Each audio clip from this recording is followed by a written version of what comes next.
Thank you.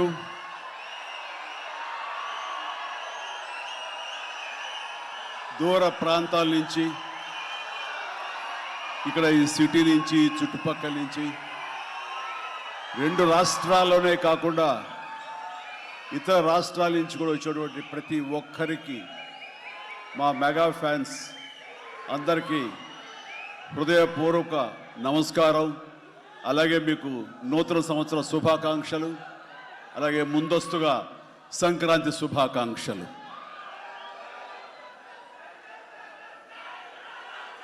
ఇక్కడ నా మిత్రుడు, సోదర సమానుడు, అత్యంత ఆప్తుడు వెంకీ, ఆయనతో చేయటం అన్నది నాకు చాలా ఎగ్జైటింగ్ ఉంది. దాని గురించి తర్వాత మాట్లాడతాను. ముందుగా ఏంది వెంకీ సంగతి అంటే అదిరిపోద్ది సంక్రాంతి అని.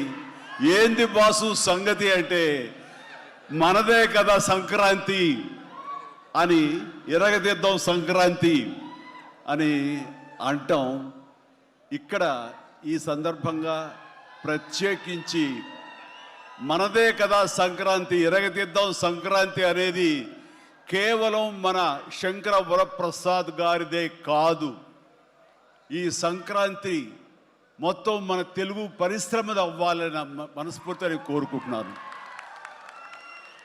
అందరికీ డార్లింగ్, ఇందా మన అనిల్ చెప్పినా, ఎవరు చెప్పినా, ప్రభాస్ రాజా సాబ్ కానీ, అన్నయ్య అంటూ ఆప్యాయంగా పిలిచే నా తమ్ముడు రవితేజ సినిమా కానీ, అలాగే మా ఇంట్లో సరదాగా తిరుగుతూ చిన్నప్పటి నుంచి పెరిగినటువంటి శర్వానంద్, నారే నడుమ మురారి కానీ, నాకు గురువుగా నన్ను భావిస్తూ నా శిష్యుడిగా ఉన్న నవీన్ పోలిశెట్టి, వీళ్ళందరి సినిమాలు కూడాను ఈ సంక్రాంతికి సూపర్ హిట్ అవ్వాలని, తద్వారా వాళ్ళకి విజయం లభించడమే కాదు, తెలుగు సినిమా పరిశ్రమకు, నిర్మాతలకు, బయ్యర్లకి వీళ్ళందరూ కూడా సుభిక్షంగా ఉన్నప్పుడే అదే నిజమైన సంక్రాంతి. ఆ సంక్రాంతి కావాలనే కోరుకుంటున్నాం, జరుగుతుందని ఆశాభావన వ్యక్తం చేస్తారు. అది మీరు ఇచ్చి తీరుతారన్నటువంటి ప్రగాఢ నమ్మకం అయితే నాకు ఉన్నది. ఈ 2026 సంక్రాంతి తెలుగు పరిశ్రమ మర్చిపోకూడదు.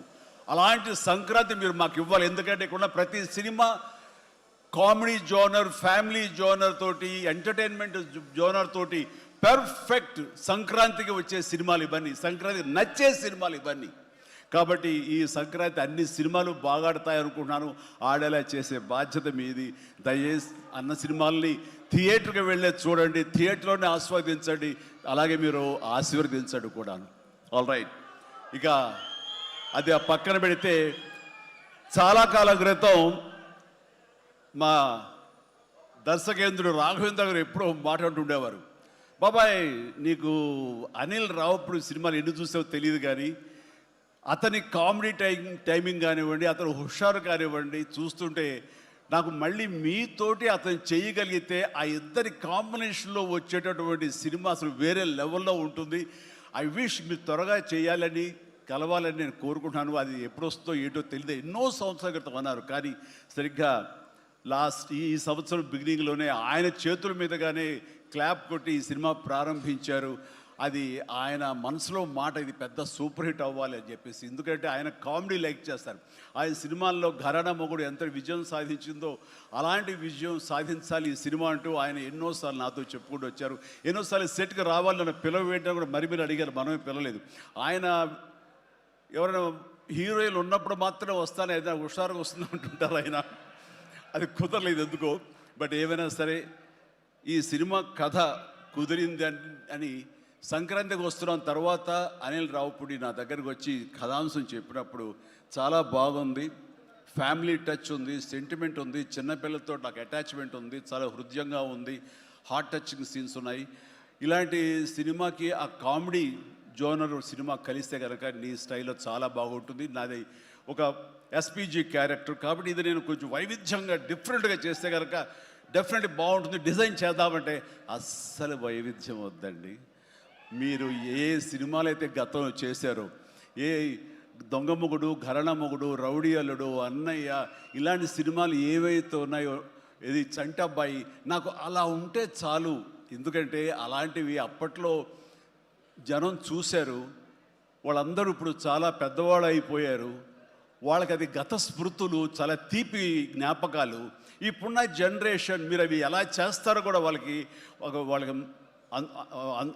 వాళ్ళకి ఏమీ తెలియకపోవచ్చు. కానీ అది ఇది తెలిసిన మధ్యలో పుట్టి మాలాంటి వాళ్ళం అది మళ్ళీ ఈ జనరేషన్ గుర్తు చేసి మీరంటే ఏమిటో తెలియచెప్పాలన్న నా ప్రయత్నానికి మీరు చెయ్యాలి. ఆ విధంగా నేను అన్నందుకు ఐ థింక్ ఓకే ఇంకా అలా చేయటం వాళ్ళే కనుక అది నాకు కేక్ ఒకటే మీతో అలా చూడాలి నా కోరిక. అంటూ ఎప్పుడెప్పుడు సినిమాల్లో ఏవేమి సీన్స్ ఉన్నాయో అవన్నీ కూడా పొందుపరిచి ఒక క్యాప్సూల్లా చేసి ఆయన దాన్ని ఫోన్లో పెట్టుకునేవారు. ఏదైనా ఒక సీన్ ఉంటే కనుక ఈ సీన్ని ఈ సినిమాలో ఉన్న ఈ కామెడీ టైమింగ్తో దీన్ని కన్సీవ్ చేశాను, అలా మీరు చేయాలని.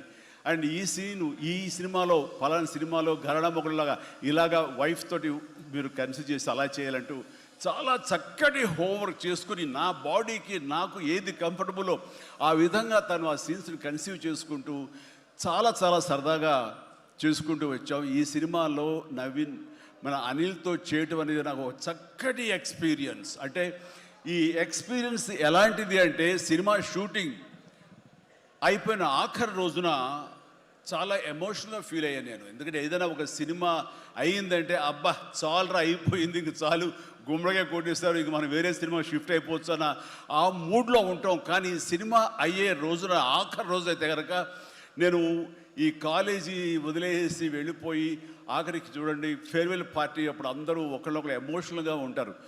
వేరే మళ్ళీ ఎప్పుడు కలుస్తారో ఎలా కలుస్తారో తెలియని పరిస్థితి. అలాంటి ఎమోషన్ ఎందుకో లోనయ్యాను. అది నాకు ఎప్పుడు అంతకుముందు అనుభవంలో రాలేదు, ఎప్పుడు లేదు నాకు. అలాంటి ఫీలింగ్ వచ్చింది. అనిల్ ఏంటంటావు అనిల్ అని. ఏమో సార్ నాకు అదే ఫీలింగ్ ఉందండి అని.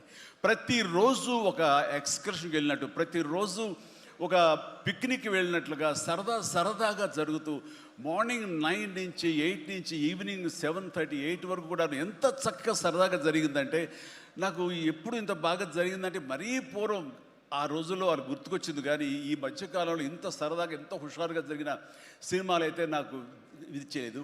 దానికి ప్రధానమైన కారణం సీన్ కానివ్వండి, అది మేము చేసే విధానం అయితే ఉండొచ్చు, కానీ మా చేత నడిపించిన విధానం, అందరినీ అంత సరదాగా పెట్టినటువంటి అట్మాస్ఫియర్ క్రియేట్ చేసినట్టు ఇది కేవలం అనిల్ రావిపూడికి మాత్రమే చెందుతుంది. అండ్ ఎక్కడ ఏది టైం తెలియనివాడు, ప్రతి ఒక్కరిని on the screen off the screen హుషారుగా ఉంచుతాడు. ఇలాంటి డైరెక్టర్లు దొరికితే కనుక ఎవరైనా సరే ఇలాంటి క్యారెక్టర్స్ చాలా ఈజీగా చేసేయగలరు. అండ్ మరీ ముఖ్యంగా అనిల్ రావిపూడి గురించి నేను చెప్పాలనుకున్నది, ప్రతి ఒక్కరు కూడా తెలుసుకోవాల్సింది ఏంటంటే ఈ సినిమా ఆల్రెడీ సూపర్ హిట్ అయిపోయింది. ఏ రకంగానంటే బడ్జెట్ పరంగా విత్ ఇన్ ది లిమిట్, అలాగే డేస్ పరంగా అనుకున్న దానికంటే తక్కువ రోజుల్లో ఇది అత్యద్భుతంగా తీయగలిగాడు. ఒక సినిమా సూపర్ హిట్ అయిందని ఎలా చెప్పగలవంటే డైరెక్టర్ మొత్తం తన గ్రిప్లో ఉంచుకుని అది బడ్జెట్ దాటనివ్వకుండా విత్ ఇన్ ది టైం చేయగలటం అనేది ఆ సినిమాకి అది మొదటి సక్సెస్. ఎన్ని సినిమాలు ఈ రకంగా ఉన్నాయో చెప్పండి అంటే చాలా తక్కువగా మనం లెక్క పెట్టుకోవాలి. ఆ రకంగా ఇది మొదటి విజయం సాధించింది. రెండో విజయం రేపు 12వ తారీఖున ప్రజల ముందు మీరు నిర్ణయిస్తారు ఎంత ఘన విజయం మీరు మాకు ఇస్తారు అన్నది.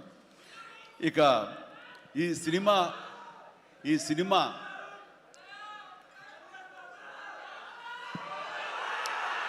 ఓకే,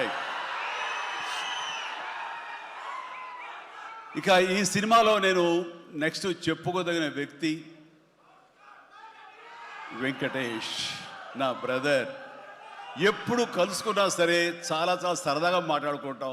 ముఖ్యంగా ఇప్పుడు మీ ముందు తమాషాగా కామెడీగా హుషారుగా మాట్లాడినా సరే అతనితో 1-to-1 కూర్చుంటే చాలా ఫిలసాఫికల్గా ఇన్ డెప్త్, ఇంతటి డెప్త్ వ్యక్తి వెంకటేష్. అందుకైనా ప్రతి ఒక్కరు ఎంత పాజిటివ్ మనిషి, పాజిటివ్ వైబ్స్ ఉంటాయి ఆ మనిషి చుట్టూరు అంటుంటారు. నిజంగా అతనితో టైం తెలియదు మనకి.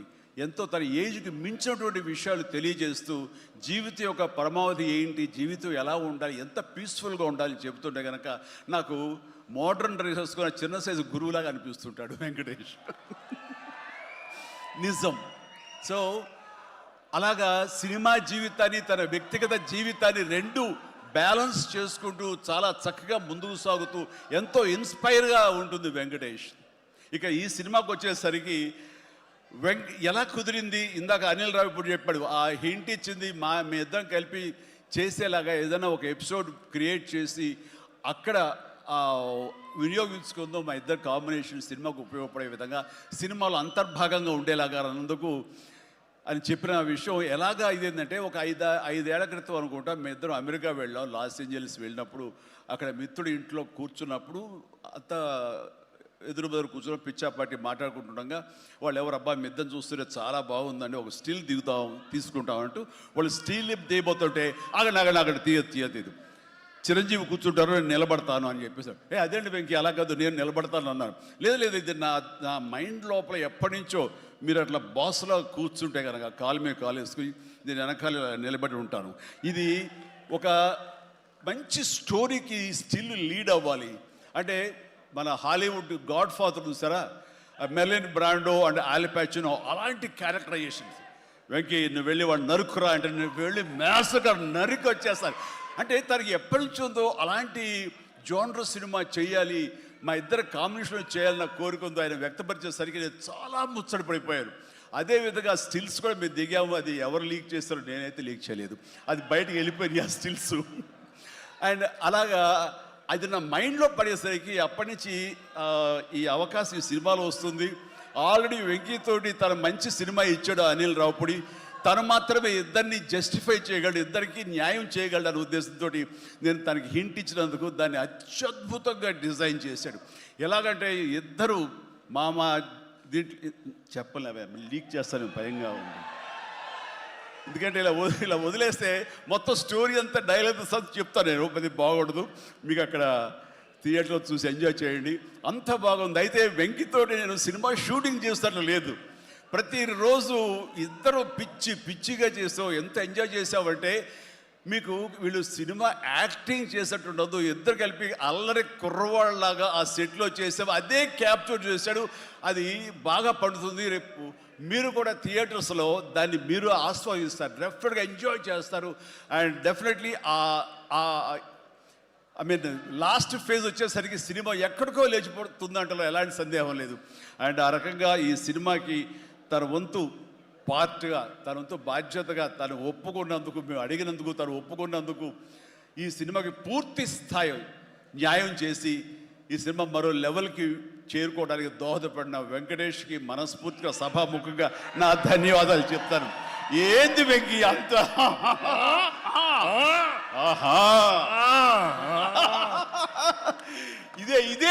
ఇదే సరదా. అండ్ నేను చాలా చెప్పను, కానీ సినిమా చూస్తే కనుక నేను ఎంత చెప్పినా సరే తక్కువే అవుతుంది, మీరు ఎంత ఊహించుకున్నా సరే అది తక్కువే అవుతుంది. సినిమా చూడండి, మేము చేసినటువంటి 18 రోజులు అనుకుంటా చేశారు వెంకీ. ఈ 18 రోజుల్లో ఒక 7-8 రోజులు సీన్స్, ఒక 5 రోజులు 6 రోజులు సాంగ్, ఇంకా 2 days చిన్న ప్యాచ్ వర్క్. ఈ రోజుల్లో ప్రతిదీ ఎంత అంటే ఇంకా ఎంజాయ్ చేశాను, ఇది షూటింగ్ చేసినట్టు అనిపించట్లేదు. ప్రతి సినిమా ఇలాగే ఉంటే ఎంత బాగుంటుందా అని అనిపిస్తుంది నాకు. అందుకని మనస్ఫూర్తిగా సభాముఖంగా అందరి సమక్షంలో వెంకటేష్కి ఇది మన ఇద్దరి మధ్య ధన్యవాదాలు తెలియజేస్తూ, ఇది మచ్చు తురక. ఇందాక అనిల్ రావిపూడి అడిగినట్లుగా ఈ కాంబినేషన్ ఫుల్ ఫ్లెడ్జ్డ్గా ఎప్పుడు దొరుకుతుందంటే వెంకీ నేను రెడీ. అండ్ అనిల్ రావిపూడి ఎవరో ఎందుకు, ఈ అవకాశం నువ్వే తీసుకుని ఖచ్చితంగా నువ్వు స్టోరీ రాసుకో. మీ ఇద్దరం ఇదే ప్రాణం పెట్టి, ఇదే హుషారు పెట్టి, ఇదే గిలిగిద్దలతో మీకు సినిమా చేసి పెడతాం. కానివ్వండి, ఎప్పుడు వస్తుందో తెలియదు. తర్వాత అలాగే నయనతార ఈ సినిమాలో ఏం చేశాడో, ఎలా ఒప్పించాడో కానీ మన అనిల్ రావిపూడి. అంతకుముందు 2 సినిమాలు చేశాను, తెలుగు గాడ్ ఫాదర్ కానివ్వండి, లేకపోతే సైరా కానివ్వండి. ఆ సినిమాలో తను చాలా గుమ్మరంగా ఉంటుంది, తన పని చేసుకుంటుంది, డిగ్నిఫైడ్గా ఉంటుంది, వెళుతుంది. కానీ మళ్ళీ అసలు ఈ సినిమాలో అయితే ఎంత సరదాగా కలిసిపోయిందో, ఓ ఫ్యామిలీ గర్ల్ లాగా మాతో కలిసిపోయి, మా కుటుంబ సభ్యురాల్లాగా తను ఉండి ఎంత సరదాగా చేసిందో. నేను అన్నాను, ఏంటి అనిల్ ఏం చేసిందో, ఏం మాట్లాడావు, ఏం కన్విన్స్ చేసావు, తను ఇవన్నీ ఒప్పుకోవడం ఏంటి, ప్రమోస్కు రావడం ఏంటి, అడగగానే తను చాలా రెచ్చిపోయి అసలు నయనతార నుంచి కొత్త నయనతారలా కనబడి చేసావు, ఏం చేసావంటే అడగండి సార్ కొనుక్కొని అంతే. అంటే నా ఉద్దేశం అటు ఇటు తిరిగేదిలా. ఏం చేశాడో తెలియదు కానీ డెఫినెట్లీ ఆ అమ్మాయి అంత ఇష్టపడుతుంది. అండ్ నయనతారని అంత ఇదిగా గుడ్ హ్యూమర్లో పెడతాడు, సరదా కబుర్లు చెప్తాడు. అండ్ తను పని చేసుకుని సీరియస్గా ఉండే మనిషి కాదు కాబట్టి వాళ్ళు కూడా అంత ఇదిగా లైక్ చేస్తారు. కాబట్టి తను ఏది అడిగినా వెంటనే ఎలాంటి ఇన్హిబిషన్ లేకుండా వాళ్ళు ఒప్పుకుంటారు. అదే జరిగింది, అంత గుడ్ హ్యూమర్లో పెట్టాడు కాబట్టి ఈ సినిమాకి ఆ అమ్మాయి యాడెడ్ అట్రాక్షన్ అయ్యింది. నయనతార ఇందులో కనిపించిన తీరు కానీ తను చేసిన విధానం కానీ ఆ సోఫిస్టికేషన్ యాక్టింగ్ కానీ భారీగా తను నటించి మెప్పించింది కానీ వావ్ బాగుంది. అంటే ఆ అమ్మాయే లేకపోయి ఉంటే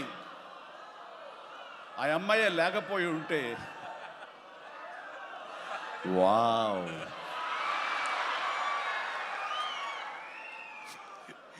ఇది కూడా క్యాప్చర్ చేస్తాడు. ఈ వావ్ ఎక్కడొస్తో మీ సినిమా చూస్తే తెలుస్తుంది. లీక్ చేసేసాను. All right. సో ఆ అమ్మాయి నయనతార తోటి అంత బాగా చేయించాడు. మీ పక్కన మీకు ఎదురు నిలబడి మిమ్మల్ని ఎదుర్కొని ఎవరైనా ఒకళ్ళు నిలబడాలంటే ఎంత అనుకుంటున్నా, ఎంత ఫ్రెష్గా ఉండాలనుకుంటున్నా, వేరే వాళ్ళు ఉండాలనుకుంటున్నా అసలు నాకు తొయ్యట్లేదు, నాకు తట్టట్లేదు, కన్విన్స్ కాలేకపోతాను. ఖచ్చితంగా నయనతార ఉండి తీరాల్సిందేనండి, ఎంతైనా సరే ఎలాగైనా సరే అన్నాడు. ఆ అమ్మాయిని తీసుకొచ్చారు, ఒప్పించారు. ఆ అమ్మాయి కూడా అంతా కోఆపరేట్ చేసింది. అండ్ నయనతార ఇవాళ రాలేని పరిస్థితిలో ఉంది కాబట్టి thank you Nayanthara, thank you so much. ఇక ఈ సినిమాలో సచిన్ కేల్కర్ క్యారెక్టర్ యాక్టర్గా అండ్ నాతో పాటు నా టీంలో చేసినటువంటి హర్షవర్ధన్, అలాగే అభినవ్, ఇతర నటీనటులు అండ్ క్యాథరిన్ కూడా మా టీంలో ఒక పార్ట్ లాగా ఉండి తను చేసి చాలా ఒక నిండుదనం గ్లామర్ తీసుకొచ్చింది. ఆ అమ్మాయికి కూడా అందరికీ ప్రతి ఒక్కరికి నా ముందస్తు శుభాకాంక్షలు తెలియజేస్తాను, అభినందనలు. ఇక ఈ సినిమాలో ప్రత్యేకంగా నేను చెప్పాల్సిన టెక్నీషియన్స్గా వస్తే భీమ్స్ అత్యద్భుతమైన మ్యూజిక్ ఇచ్చాడు, వెరీ ఆర్గానిక్ మ్యూజిక్. కేవలం డ్రమ్స్ తోటో కీబోర్డులతోటో వాటితోటో దడదడలాడించకుండా చాలా శ్రావ్యంగా లిరిక్స్ మాత్రం వినిపించేలాగా ఒకనాటి విజయ సంస్థ వారి సినిమాలు ఉండేవి, అంతా హాయిగా హృద్యంగా ఒక గోదావరి పడవ ప్రయాణంలాగా ఉండేలాగా ఇచ్చాడు. అందుకని మీసాల పిల్లలో ఎలాంటి హడావుడి, ఎలాంటి మ్యూజిక్ గోళ ఏమి ఉండదు. కానీ ఆ ఇచ్చినటువంటి ఆ మ్యూజిక్, ఆ పాటకి లిరిక్స్ అర్థమయ్యేలాగా వినిపించి అందరూ చాలా ఆ శ్రావ్యాన్ని అందరూ ఆస్వాదించారు. కాబట్టి అది అంత పెద్ద మిలియన్స్ని, మోర్ దెన్ 100 మిలియన్స్ దాటి హిట్ ఇచ్చింది. అలాగే తర్వాత వచ్చిన సాంగ్ కానీ ఇలా సాంగ్స్లో లిరిక్స్కి ఇచ్చే ఇంపార్టెన్స్ కానీ ఆ ట్యూన్స్ కానివ్వండి అన్నీ ఇస్తూ ఇంతవరకు నేను ఎప్పుడు చెయ్యనిది, ఇంతవరకు ఆ స్టైల్కి నేను పోనిది ఏదైనా ఉందంటే కానీ ర్యాప్ సాంగ్, ఇందాక చూసిన సాంగ్ హుక్ స్టెప్ దాన్ని కంపోజ్ చేసినప్పుడు నాకు అనిపించింది ఇది కొత్తగా అనిపించింది, చాలా బాగుందని. అండ్ ఇప్పుడున్నటువంటి ఈ థియేటర్ పల్స్ చూస్తుంటే ఈ సినిమా ఆ సాంగ్ మాత్రం ఐ థింక్ టోటల్గా హైలైట్ అయిపోతే రేపు థియేటర్లో అనుకుంటున్నాను. అది వెరీ గుడ్.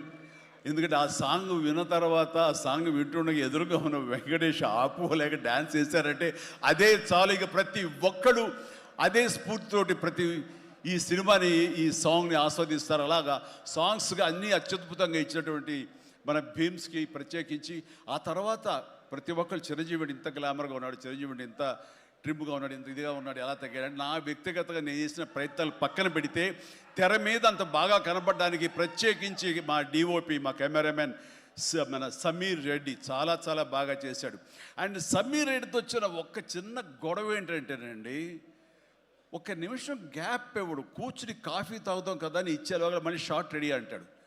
ఇంక అతనితోటి బహుశా అలా గనక అందరూ ఉండగలిగితే సినిమాలు 100 రోజులు దాటకుండానే ఫినిష్ చేయొచ్చు. అంతటి ఫాస్టెస్ట్ కెమెరామెన్ మా శరత్.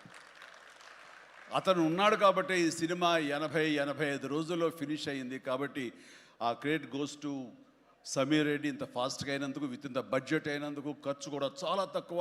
ఇలాంటి కెమెరామెన్ను మిగతా అందరూ ఉండగలిగితే కనుక చాలామంది ప్రొడ్యూసర్స్కి ఖర్చు తగ్గుతుంది. అండ్ అట్లాగే ఇక సమీర్, థ్యాంక్ యూ సమీర్. అందరూ బయట పొగుడుతుంటే కనుక నేను మనసులో నిన్ను పొగుడుకున్నాను. కాబట్టి థ్యాంక్ యూ సో మచ్ ఇంత గ్లామర్గా చూపించినందుకు. ఇక